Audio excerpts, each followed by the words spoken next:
Hola, ¿qué tal? Me presento, soy la doctora Aleli Julieta Izquierdo Vega, profesora investigadora de la Universidad Autónoma del Estado de Hidalgo, adscrita por supuesto al programa educativo de medicina. Pertenezco al Cuerpo Académico de Salud Pública y me da mucho gusto recibirte en esta emisión en donde vamos a platicar acerca de la microbiología.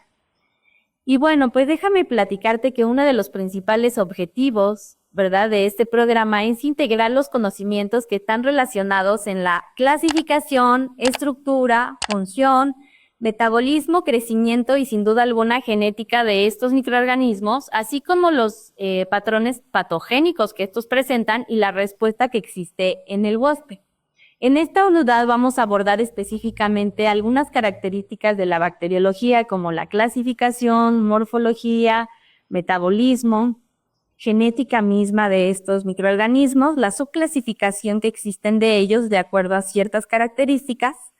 Y bueno, pues vamos a comenzar por definir a la microbiología como la ciencia que estudia en el sentido más amplio a estos microorganismos, llámense bacterias, hongos, virus y en algunos casos también hasta los parásitos. La microbiología médica, de acuerdo a la Organización Mundial de la Salud, es definida como una rama de la patología humana que se dedica al conocimiento de las características biológicas de estos microbios patógenos y de sus mecanismos de virulencia. Por lo tanto, a los microorganismos los podemos definir como un ser vivo, un sistema biológico que solo puede visualizarse a través del microscopio. Y por supuesto tenemos que hablar un poquito acerca de la historia, porque Aristóteles fue la primera persona que se empezó a preguntar pues, el por qué la vida, ¿verdad? Y en ese momento, pues, dentro de la ciencia no había mucho avance, déjame te platico, por lo tanto, dentro del método científico lo único que existía era la observación, de ahí que él hiciera las primeras propuestas, ¿verdad? Y postulados de generación espontánea, pero no nos podíamos quedar solamente con esa, pues, respuesta. Por ello, vienen algunos otros personajes a lo largo de la historia, como Anton van Leeuwenhoek, a quien podemos considerar como el padre de la microbiología, porque gracias a él, pues nos dimos cuenta que existe este mundo microscópico. Y déjame platicarte un poquito acerca de ello. En investigación casi todo comienza por simple casualidad. Anton van Leeuwenhoek no era investigador como tal, él era un comerciante holandés que se dedicaba al ámbito textil. Y bueno, en el siglo XVII déjame platicar también por qué la gran importancia de hablar justo del por qué descubría los microorganismos. Si nosotros nos ubicamos en la línea del tiempo, en el siglo XVII hay un personaje en Francia que se destaca por ser estrajalado y sobre todo por tener un despunte muy importante en el área de la moda, y me refiero a María Antonieta. Y entonces, desde ahí, ¿verdad?, que el comercio textil tuviera un gran auge, y por ello Anton van Leeuwenhoek, para poder evaluar la calidad de las telas, ¿verdad?, que podían ofrecer, pues lo hacía a través de unas lupas. Es decir, él evaluaba la cantidad de hilos, ¿verdad?, que contenían, porque pues así era más retribuible el negocio para él. Sin embargo, un día se da cuenta que a través de estas lupas, él puede ver vida microscópica, es decir, solamente lo podía ver a través de sus lentes. Y entonces empieza a generarse muchas preguntas y comienza justo a hacer algunos estudios, pues de pronto en la sangre, algunos otros fluidos corporales con el objetivo de poder indagar y entonces sí preguntarnos el porqué de la vida.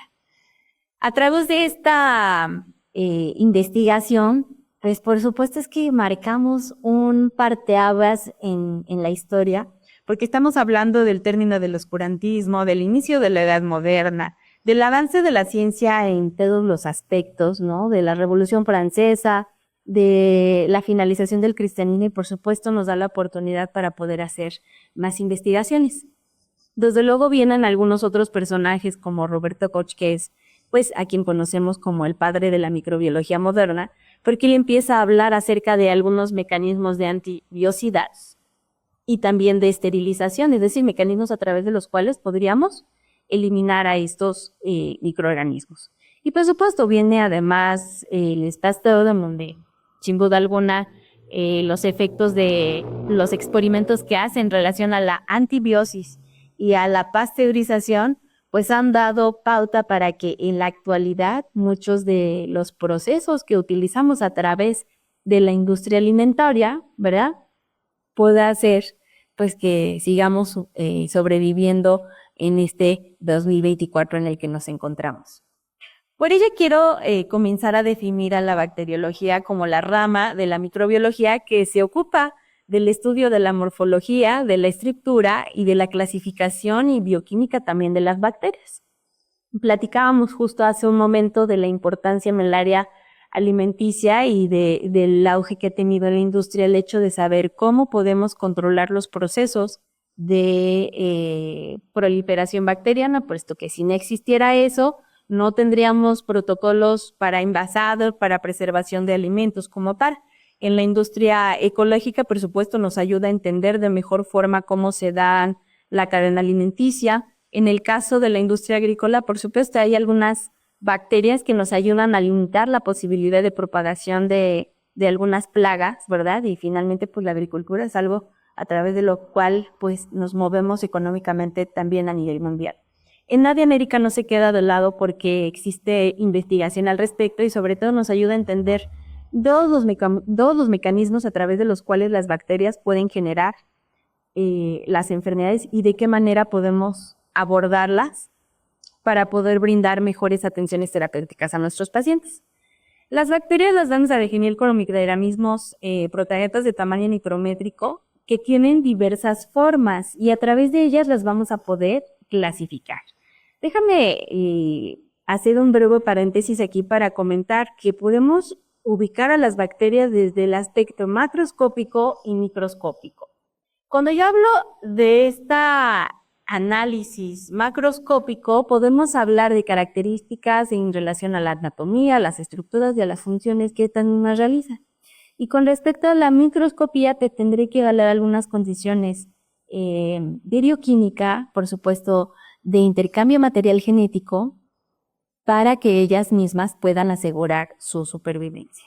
Adentrándonos un poquito a la parte de las estructuras morfológicas, indudablemente tenemos que hablar de la membrana celular, que es conocida como una dicapa lipídica que está estabilizada a través de puentes de hidrógeno y que nos ayuda justo a hacer estas interacciones hidrofóbicas e hidrofílicas de la bacteria a través de estos cationes de calcio y magnesio, ¿verdad?, que forman aniones de fosfolípidos, y que a través también del apoyo de las proteínas transmembranares nos ayudan a hacer ese transporte de sustancias al interior de la bacteria. Por otro lado, existe la pared celular, que está conformada por moreína, que no es más que un peptidoglicano, que se ubica justo en la porción externa de la bacteria y que nos ayuda a protegerla de algunas sustancias tóxicas, en algunos casos, como un mecanismo de evasión para algunos antibióticos.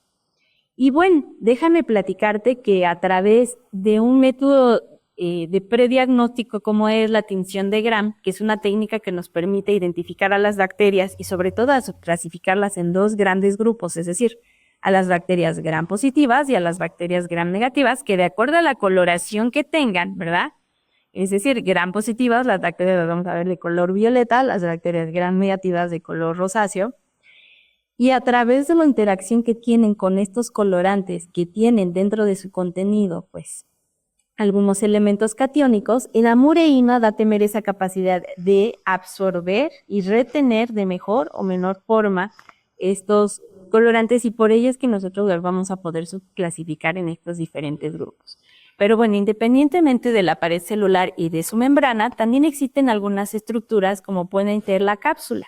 La cápsula es una porción más externa que tienen las bacterias y que podríamos decir que es la clave para poder determinar el poder patógeno, ya que esta cápsula funge en la participación importante en el mecanismo de la evasión de la fagocitosis y le brinda forma y rigidez a la bacteria. Por otro lado, es donde también encontramos a los lisosomas, que son algunas invaginaciones, es decir, algunos cambios de relieve sobre la estructura externa de la bacteria. Por otro lado, podríamos hablar acerca del citoplasma, que bueno, es una región fluida donde se encuentran inmersos todos los organelos y en donde ocurren todas las reacciones químicas que ayudan a la proliferación de las bacterias. Por supuesto, los ribosomas que nos ayudan a el transporte y transcripción de material genético y bueno, de manera morfológica también existen algunos flagelos que son extensiones que nos ayudan a que la bacteria se pueda mover o desplazar. Por otro lado, también encontramos a los nucleoides, que son las regiones densas del citoplasma que se encuentran pues llenas de este material genético desnudo, es decir, sin presencia de histanas.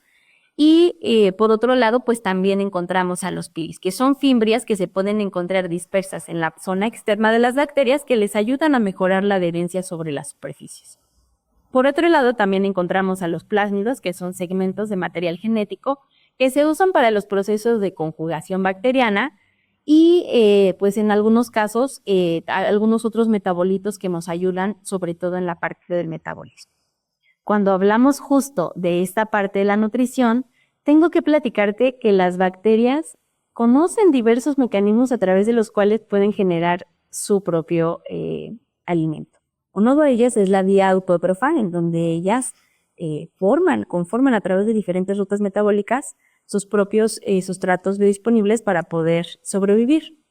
Existen algunos mecanismos como el fotolofódrico, en donde a través de la presencia, por ejemplo, de la luz, se activan algunas rutas metabólicas, es decir, como si fuera la fotosíntesis, con el objetivo de acelerar esta biosíntesis para que ellas se puedan nutrir y generar energía. Existen algunos otros mecanismos como el quimiotrófico, en donde a través de compuestos orgánicos reducidos, pues ellos pueden nutrirse. Mecanismos heterótrofos en donde tienen su alimento a través de otros organismos, es decir, algunas vías metabólicas de la glucosa lactentosas, con el objetivo de poder nutrirse y reestructurarse, y algún mecanismo saprofítico también en donde existen procesos de degradación y liberación específica de CO2 que ayuda a que la bacteria pueda realizar todas las funciones. Sin embargo, hay bacterias que tienen información genética suficiente como para poder volverse mixótrofos, es decir, poder conjugar alguna o todas las rutas metabólicas de nutrición para poder obtener justo la energía necesaria para asegurar su supervivencia. Por otro lado, puedo subclasificar también a las bacterias de acuerdo al tipo de respiración. Existen bacterias aerobias, eso quiere decir que crecen en presencia de oxígeno, bacterias anaerobias, las cuales crecen sin la presencia del oxígeno, y bacterias facultativas que han logrado desarrollar esa capacidad de adaptación y poder crecer en presencia o no del oxígeno. Dentro de la clasificación estructural y morfológica de las bacterias vamos a hablar de algunos grupos. Entre ellos encontramos a los cocos, bacilos, spiroqueta y vibrión. En el caso de los cocos estamos hablando de bacterias que tienen forma esférica de tamaño de 0.5 a 1 micrómetros, es decir, muy chiquitas, pero que esta forma esférica las caracteriza como cocos. De acuerdo a la distribución que ellos tengan, podríamos hablar de streptococos, que son cadenas pequeñas de estos cocos, o estafilococos, que son esta misma distribución esférica, pero en forma de rato. Y de acuerdo a estas características, desarrollarán algunas enfermedades que podremos ir viendo más adelante. También, por otro lado, existen los bacilos, que son bacterias un poco más alargadas, que llegan a medir entre 1 y 1.3 pues, micrómetros de diámetro, y que también, de acuerdo a la composición o a la disposición en la que se encuentren, podremos hablar de diplobacilos, streptobacilos, y que también estos tendrán ciertas características para favorecer la aparición de algunas otras patologías. Encontramos a los estirilos, que es un grupo heterogéneo de bacterias móviles en forma de espiral y que tienen una longitud de entre 5 y 500 micrómetros y que, a esta misma forma también le favorece la movilidad misma a la bacteria. Por otro lado, también existen vibriones, que son bacterias que son en forma de media luna y que también tienen características específicas asociadas a las enfermedades que más adelante iremos evaluando. Entonces, como te darás cuenta, existen diversas características a través de las cuales nosotros podemos clasificar o subclasificar a las bacterias. También existen algunos métodos específicos a través de los cuales nosotros vamos a poder identificarlos. Para ello necesitamos medios de cultivo, que no son más que medios enriquecidos, ¿verdad?, con sustratos biodisponibles para que las bacterias puedan proliferar. Y de acuerdo a esta colonización que tengan, nosotros podremos evaluar la forma, el tamaño, las características de los bordes de estas colonias, la transparencia, por supuesto, el brillo que tengan, el color, la textura, si es lisa o rugosa, la elevación que tengan estas colonias en los medios de cultivo, la consistencia, si es dura, si es suave, si es mucosa, y que bueno, que nos dan la pauta para poder ir identificando a qué cepa en particular se refiere. Por otro lado, tendríamos también que evaluar si el crecimiento de esta bacteria favorece la proliferación de algunos gases, ¿no? O algunos olores que nos ayudan a determinar qué tipo de cepa es pues la que estamos tratando de identificar. Por supuesto, vamos a adentrarnos un poquito de metabolismo microbiano. Lo conocemos como el conjunto de procesos bioquímicos a través de los cuales los microorganismos obtienen pues los nutrientes necesarios para poder generar cierta energía y poder replicarse y reconstruirse. Vamos a hablar específicamente de 3 rutas metabólicas que son como las más comunes, aunque déjame te platico que existen más de 50 rutas metabólicas para las bacterias. Sin embargo, las más representativas son las que vamos a anunciar a continuación. Generalmente uno de los sustratos disponibles que utilizan las bacterias para poder proliferar son los carbohidratos. De ahí que una de las vías metabólicas que sea la glucólisis, ¿sí? Que conocemos como una ruta metabólica en donde generamos ATP y piruvato, ¿verdad? Que a través de algunos procesos de descarboxilación, pues genera la acetilcoenzima A, que es un precursor de una ruta metabólica que todos conocemos que se llama ciclo de Krebs. Este ciclo de Krebs nos ayuda a liberar energía precisamente para que a través de esta biosíntesis de metabolitos se genere oxalacetato, acetilglutarato y succetilcoenzima A, que genera una nueva biosíntesis de metabolitos cada vez más simples de carbohidratos, lípidos, proteínas o ácidos nucleicos que me ayudan a realizar algunas funciones de polimerización, es decir, generar componentes o nodos componentes estructurales de la membrana plasmática, a lo mejor más extensiones de flagelos, a lo mejor mejores condiciones del citoplasma para poder asegurar la supervivencia de la bacteria. Por otro lado, existe otra ruta metabólica que puede ser la ruta de la stentosa, en donde utiliza la glucosa 6-fosfato para poder sintetizar pentosas, específicamente ribosa y desoxirribosa, es decir, ADN o ARN, para poder generar energía suficiente para poder replicarse.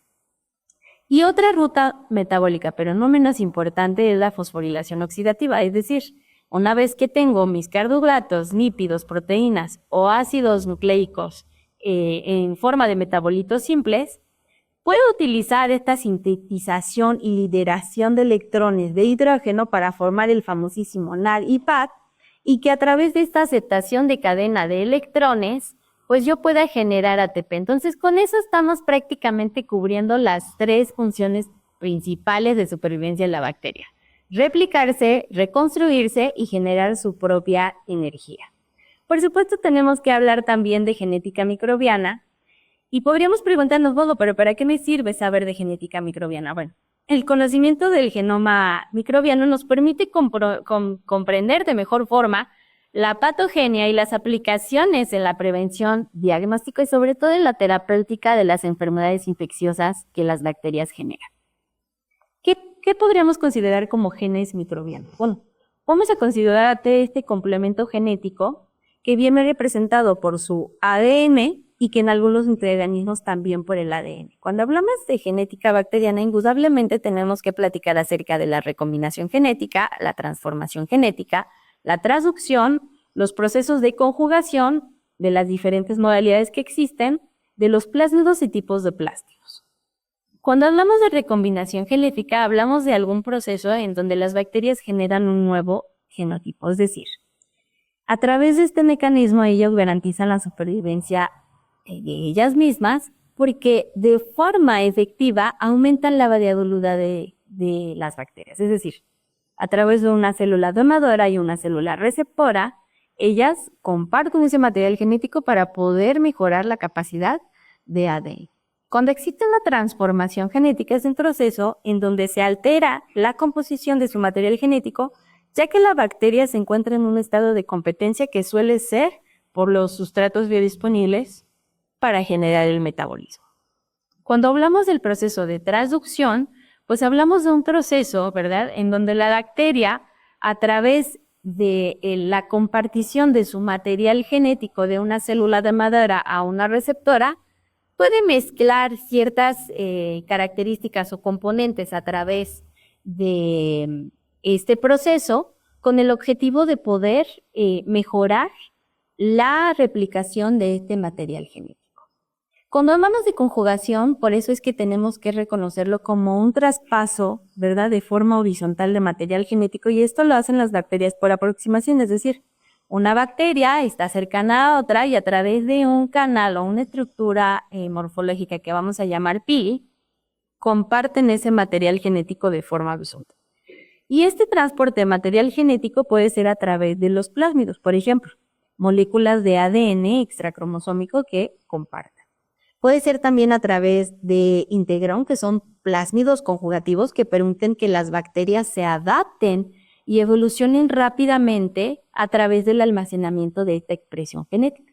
Y puede ser a través de los tramposones, en donde a través de secuencias cortas de ADN, pues ayudan específicamente a que este material genético se reinserte en un nodo lugar del genoma para poder mejorar la capacidad que tiene la bacteria para poder sobrevivir.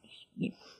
Cuando hablamos de plásmidos, me refiero específicamente a la manera independiente en la que el cromosoma bacteriano se codifica para poder generar una gran variabilidad de enzimas que le confieren resistencia a los antibióticos y en algunos casos hasta los metales pesados.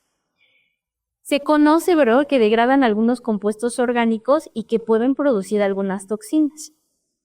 Por ello, la importancia de saber que existen diferentes tipos de plásmidos. Siempre digo que los plásmidos son la cajita de Pandora de las bacterias, es decir, donde se guarda la información más importante, porque tenemos plásmidos que tienen que ver con la fertilidad, que son importantes en los mecanismos de conjugación, información acerca de la resistencia para poder evadir la acción de algunos antimicrobianos, el colplásmido que nos ayuda a destruir algunas otras células cuando están en situación de competencia, algunos plásmidos degradativos que nos ayudan a digerir algunas sustancias inusuales, ¿no?, como el tolueno, podría ser el caso del ácido salicílico, por ejemplo, el plásmido virulento que nos da la capacidad de poder entender si la bacteria es más o menos patógena, y algunos otros plásmidos de carácter metabólico que nos ayudan precisamente a diversificar las rutas metabólicas que lleguen a presentar las bacterias. Entonces, cuando te puedo dar cuenta, cuando hablamos de microorganismos, pues estamos hablando de unidades biológicas que pareciera que son sumamente inteligentes porque utilizan mecanismos a veces un poco más complejos con el objetivo de asegurar su supervivencia. Espero que esta introducción nos dé la pauta para poder seguir desarrollando el programa de microbiología, así es que te invito, por supuesto, a que estés muy cercano para que no te pierdas la segunda edición de esta revisión de microbiología. Yo soy la doctora Julieta Izquierdo y te espero en una nueva emisión.